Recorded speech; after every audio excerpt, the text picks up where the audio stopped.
The first time I watched the video, I thought I had opened the wrong camera. It was 10:43 at night.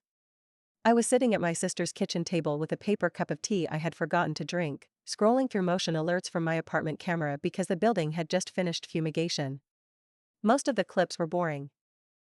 A flash of light. A change in the hallway. The camera adjusting after the power came back. Then one clip opened with my front door moving. Not the hallway door. My door. The one inside my unit. A woman stepped into my living room wearing jeans, a gray cardigan, and a blue mask pulled under her chin. She was not carrying fumigation equipment. She did not have a clipboard. She did not have a badge. She had a phone in her hand. She took 4 steps into my living room, looked toward my bedroom hallway, then turned her head and saw the camera on my bookshelf. She froze. Then she backed out. The clip was 19 seconds long. It was enough. My name is Claire Bennett.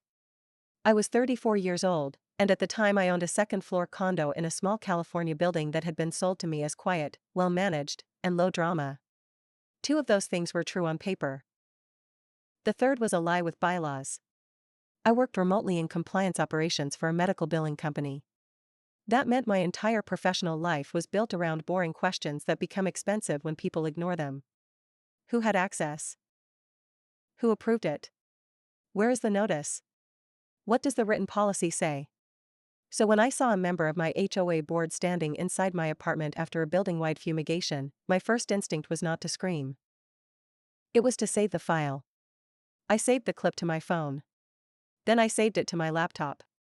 Then I uploaded a copy to cloud storage and renamed it with the date, time, and camera location. I did not post it. I did not send it to the building group chat. I did not call the woman in the video, even though I knew exactly who she was. Her name was Marlene Fisk.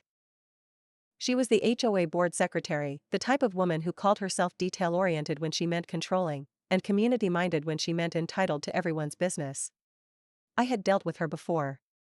Nothing huge. Not yet.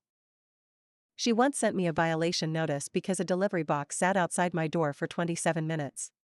She once emailed me a reminder that balcony furniture must be tasteful after I put out a plain black chair. She once told a new owner that hallway conversations after 9 p.m. created an appearance of disorder. Appearance of disorder.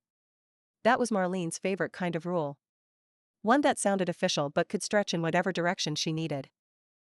But standing inside my apartment was different. That was not a chair. That was not a box. That was a locked door. The building had been under fumigation for 3 days. Every unit had to be empty. We had received a long notice from the management company and the fumigation contractor, West Harbor Pest Control.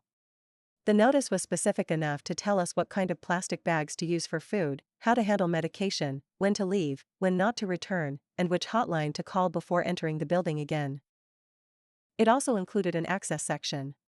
That section said keys or lockbox access would be used by the fumigation contractor, the management company's designated representative, and emergency personnel if required.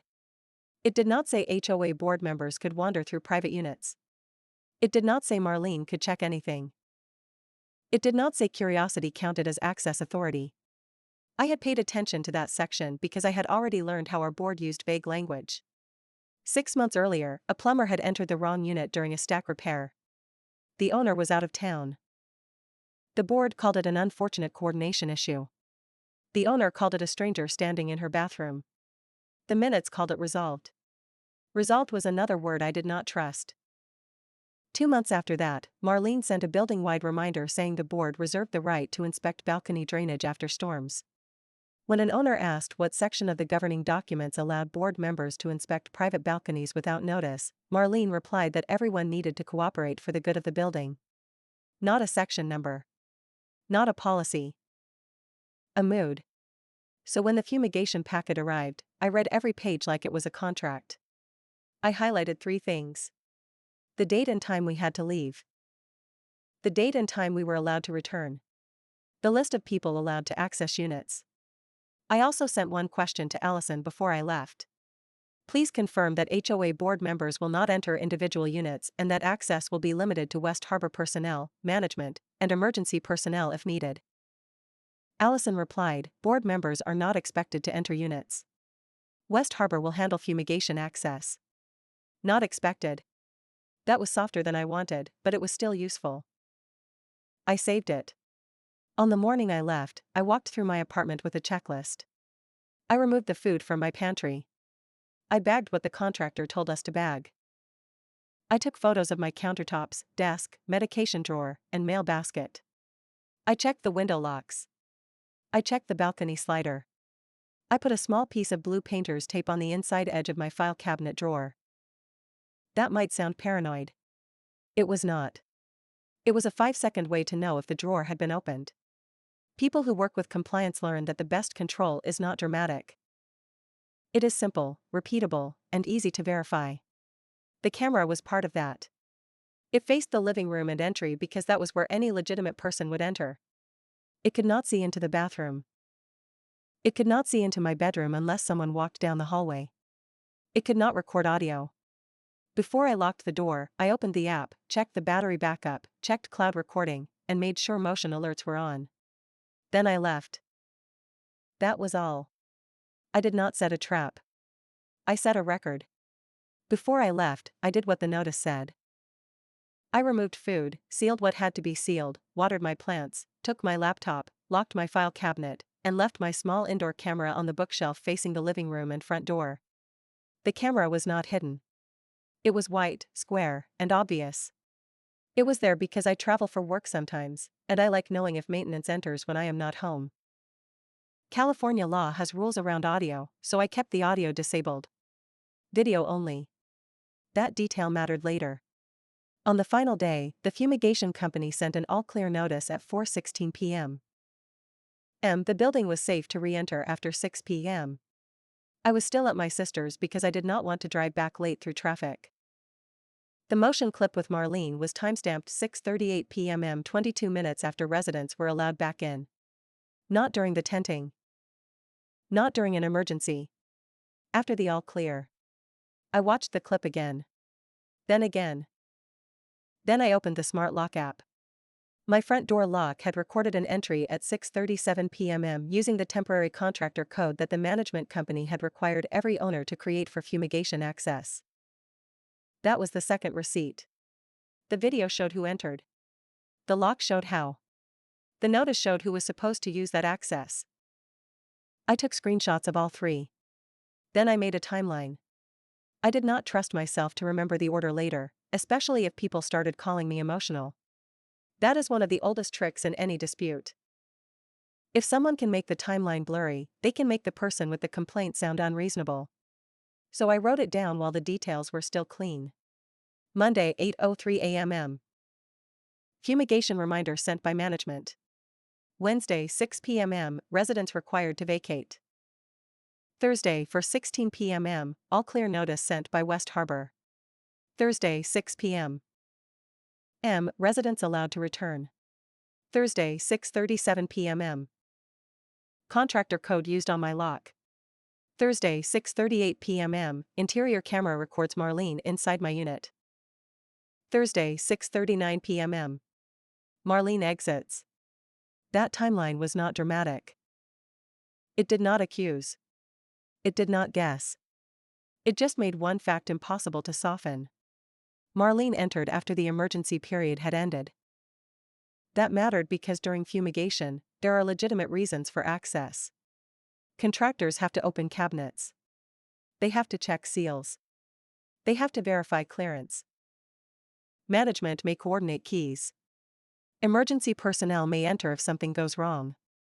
After all clear, the reason changes.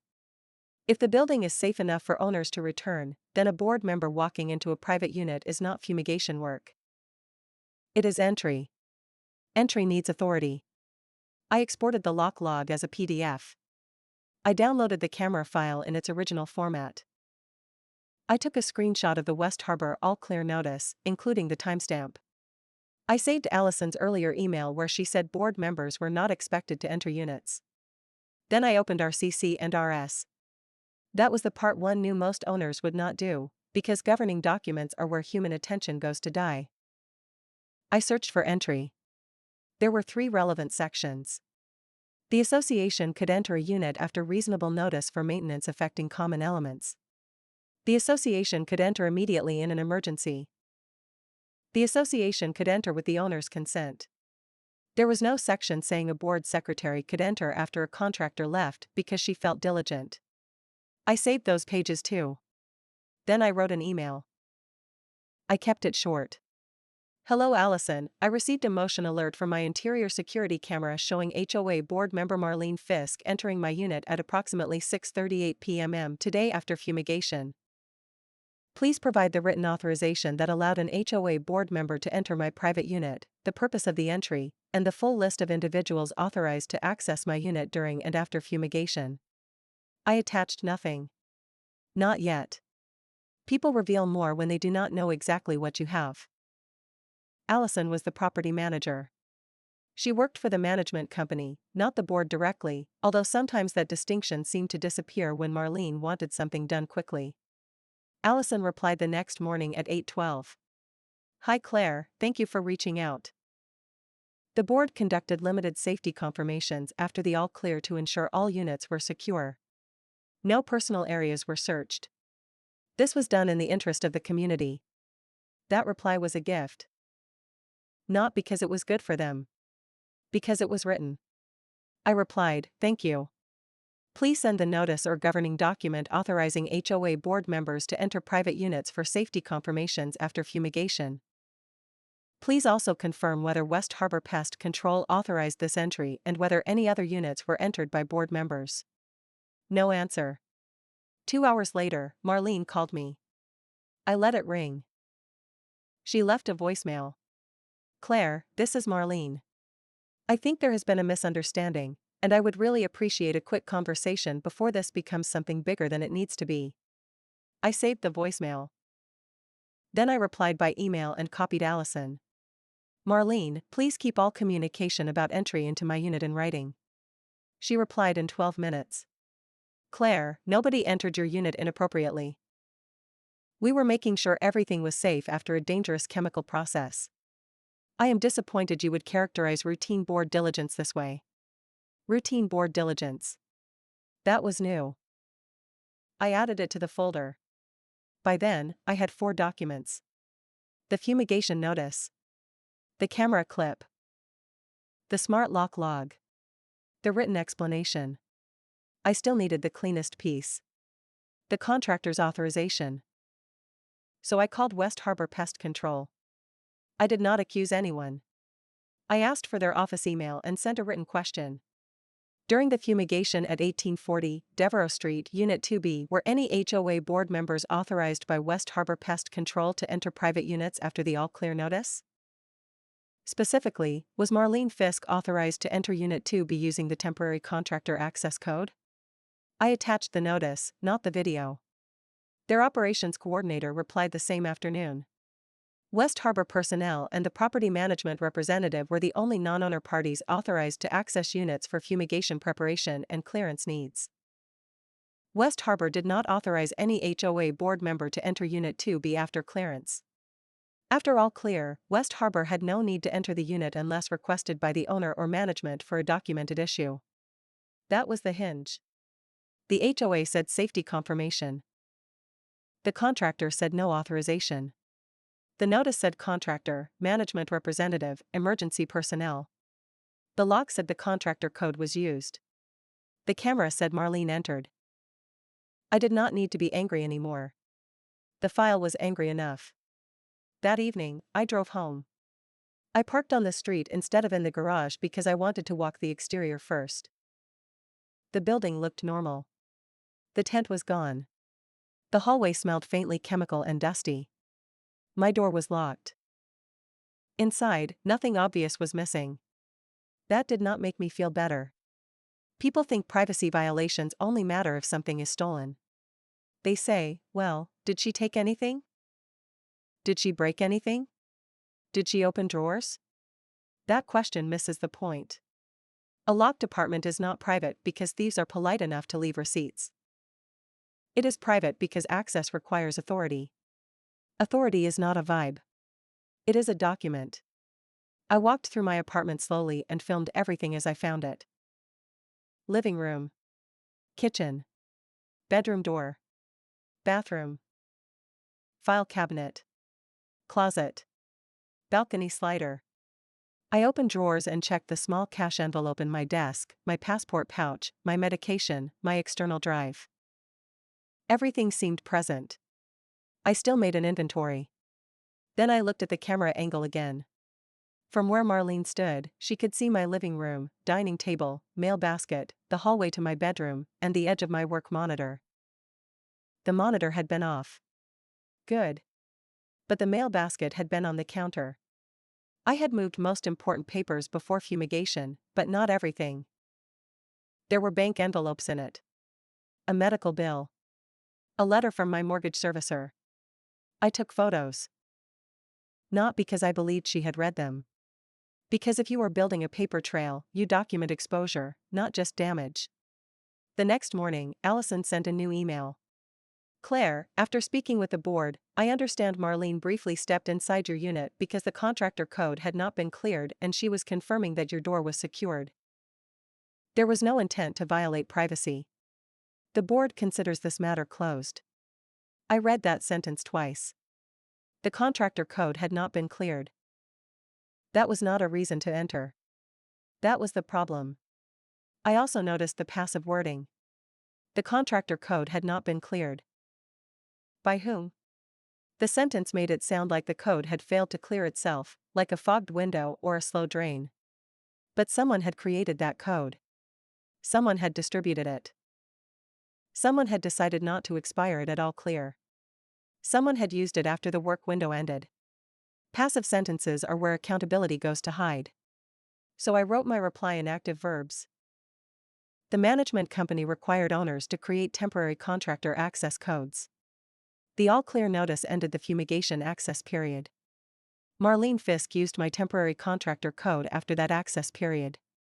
Marlene Fisk entered my unit without my consent. West Harbor did not authorize her entry. Please identify the person who gave her the code and the rule that allowed her to use it. That email was not emotional. It was sharp because every sentence had a subject.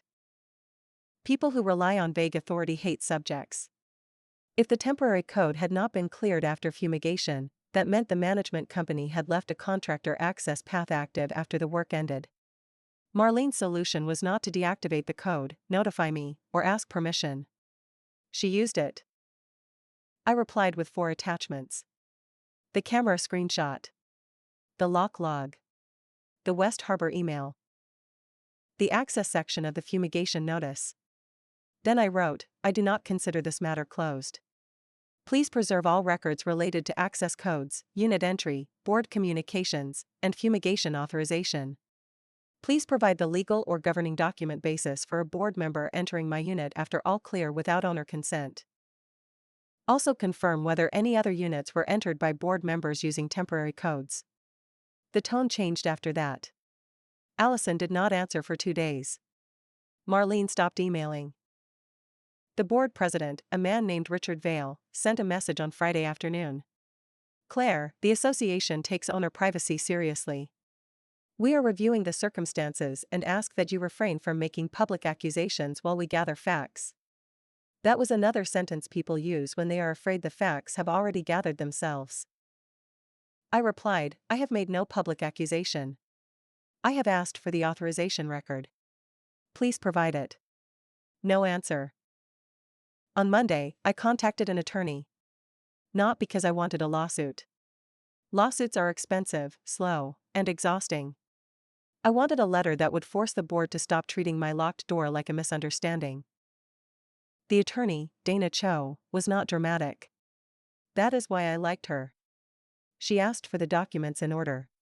Notice first. Video still. Full video. Lock log.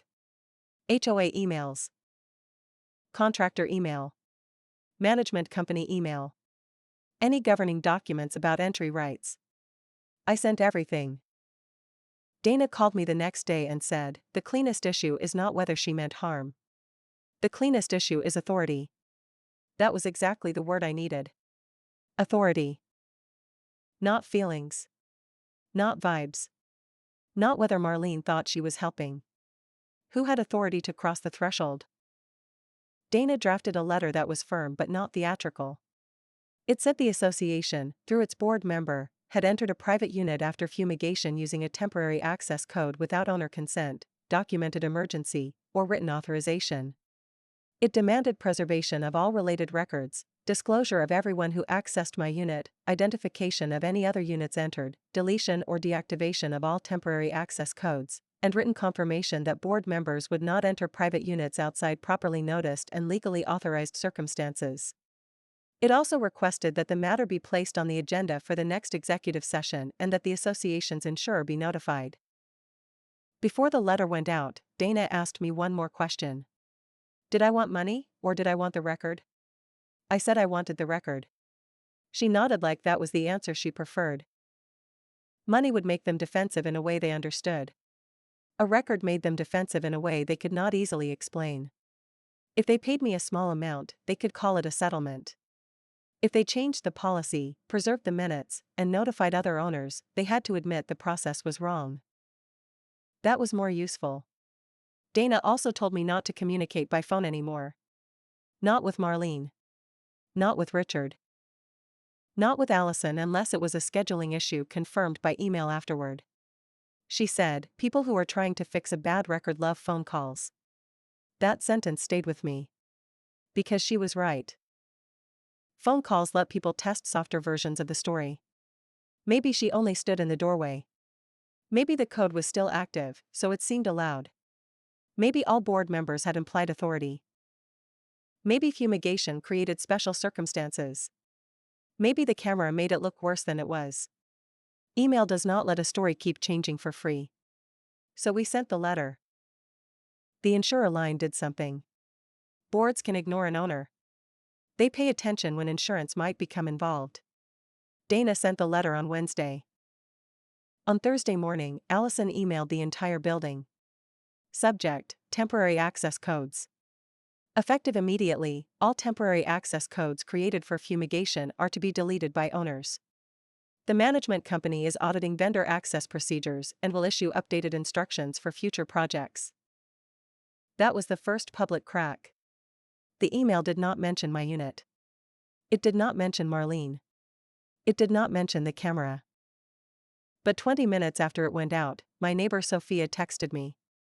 Did something happen with the codes? I wrote back, asked the board what changed. I did not send the video. Not yet.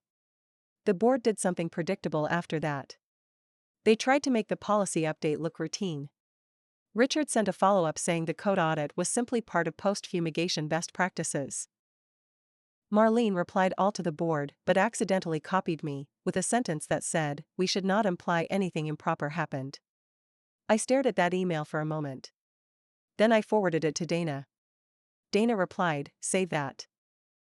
So I did. Improper was their word, not mine.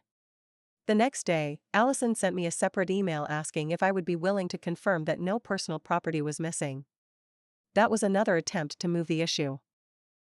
If I said nothing was missing, they could frame the incident as harmless. If I refused, they could frame me as unreasonable. I wrote back, "At this time I am not making a theft claim. My concern is unauthorized entry and access control. Please keep those issues separate in the record."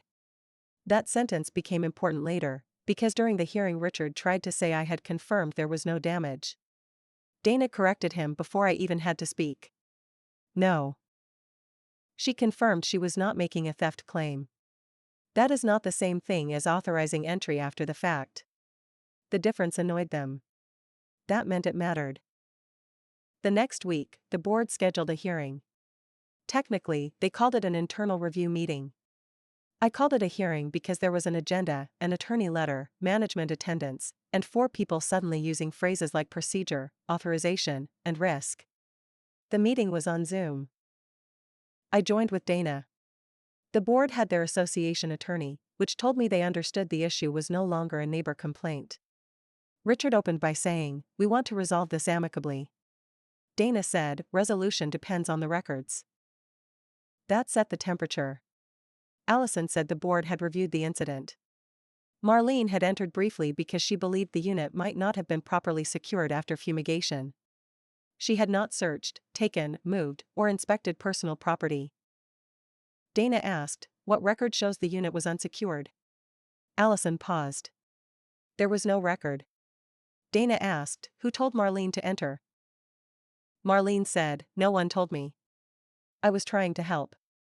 Dana asked, "What document authorized board members to use contractor access codes after all clear?" Marlene said, "We have always helped with building issues." Dana said, "That is not a document."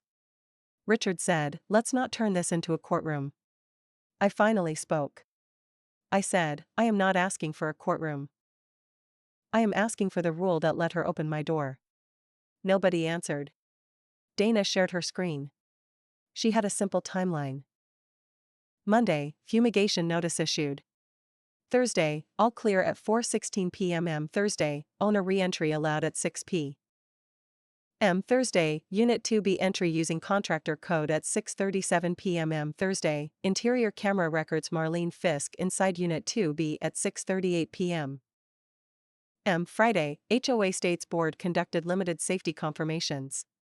Friday, West Harbor States HOA board members were not authorized to enter Unit 2B. That was the whole story. When you lay out a timeline cleanly enough, people run out of corners. The association attorney asked whether my camera recorded audio. I said no.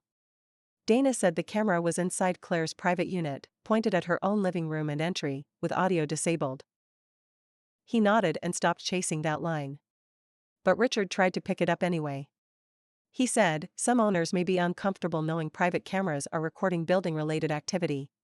I almost laughed. Not because it was absurd, although it was. Because he had managed to say private cameras as if the camera had walked into Marlene's unit. Dana answered before I could. The camera was inside Claire's unit. It recorded a person entering Claire's unit. If the association's position is that board members may enter private residences but owners may not record their own living rooms, we would like that position in writing. Nobody wanted that in writing. The association attorney said, "We are not taking that position." Dana said, "Good." Then I added, "The camera would not have recorded any building-related activity if no one from the building had entered my living room." That was the cleanest sentence I said in the entire meeting. Marlene looked down. Richard moved to the next topic. That small exchange mattered because it showed the last version of their strategy. First, they called it a safety confirmation. Then they called it a misunderstanding. Then they asked if anything was missing. Then they questioned the camera. Every version moved away from the only question that mattered. Who authorized the entry? If they had an answer, they would have used it first. They did not. Marlene tried to say she did not know the camera was there. I said, "You saw it." She said, "I saw something on the shelf." I said, "The video shows you looking directly at it and leaving." Dana did not even need to add anything. The room got very quiet. Richard asked if I was seeking money. That question annoyed me more than anything else in the meeting. Because it was the old trick. Turn a boundary issue into greed. Make the person whose door was opened look opportunistic for objecting. I said, "I am seeking records and a written policy change." Dana added, "And written confirmation that board members will not enter private units without proper authority." Richard looked relieved, then less relieved when Dana continued. "We are also requesting that the meeting minutes reflect that a board member entered Unit 2B without written authorization from the owner, the contractor, or management." Marlene said, "I will not agree to language that makes it sound like I broke in." I said, "What language would you use for entering a locked unit without authorization?" She said, "I had the code." I said, "So did the fumigation contractor." That did not make them my roommate. Richard closed his eyes for half a second. That was the moment I knew he wanted the meeting to end. They asked for a short break. Dana and I stayed on the call with our cameras off. I could hear nothing, but I imagined the other room clearly enough. The board attorney explaining risk. Allison explaining insurance. Richard realizing that protecting Marlene was going to be more expensive than correcting the record. When they came back, the tone had changed again. The board would update the entry policy. The board would direct management to deactivate all temporary codes after contractor use. The board would require written owner consent for any non-emergency unit entry not conducted by licensed vendors or management. Board members would not use vendor access codes. Marlene would be removed from any access coordination role for future building projects. The minutes would state that a board member entered Unit 2B after all clear without written owner authorization or contractor authorization. Not trespass. Not break-in. But enough. Enough to make the record permanent. I asked for one more thing. I wanted a letter to all owners explaining the new entry policy without naming my unit. Richard hesitated. Dana said, if other units may have been entered, all owners need the policy clarification. That was when Allison admitted something new. Marlene had also opened 2 other doors. Briefly, she said. Just to check, she said. Those owners had not complained because they did not know. There it was. The thing the board had hoped to keep small had become bigger because they refused to answer the first question honestly. Who had authorization? The answer was nobody. The other 2 owners were notified privately. I do not know what they did afterward. One of them sent me a message 3 weeks later that said only, "Thank you for having a camera." The building-wide letter went out the next month. It was written in management language, of course. Words like clarification and updated procedure and enhanced privacy protections.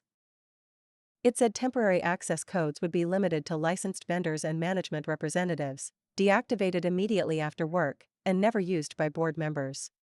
It said any non-emergency entry required written notice and owner consent unless the governing documents and applicable law allowed otherwise. It did not say Marlene's name. It did not have to. Everyone knew.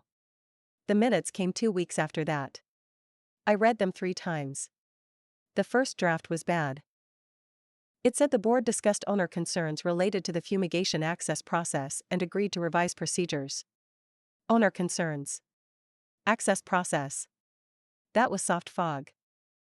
It made it sound like I had been worried about a general system instead of a person entering my unit. Dana sent one sentence back. The minutes must accurately reflect that a board member entered Unit 2B after the all clear without written owner authorization, contractor authorization, or documented emergency. The association attorney objected to the wording. He said it was unnecessarily specific. Dana replied that accuracy tends to be specific. The second draft was closer. It said a board member briefly entered Unit 2B after fumigation without written authorization. Dana asked them to add contractor authorization and documented emergency. They resisted for another week. Then the final minutes arrived. The final version said, the board reviewed an incident in which a board member entered Unit 2B after all clear using a temporary access code, without written owner authorization, contractor authorization, or documented emergency basis. The board approved revised access procedures. That paragraph was not poetic. It was better than poetic. It was official. I saved it as a PDF, printed it, and put it behind the camera still. There is a kind of relief that does not feel like happiness. It feels like a door closing properly. That was what I felt when I read the final minutes. Not joy. Not victory music. Just the small, hard click of a record finally saying what happened.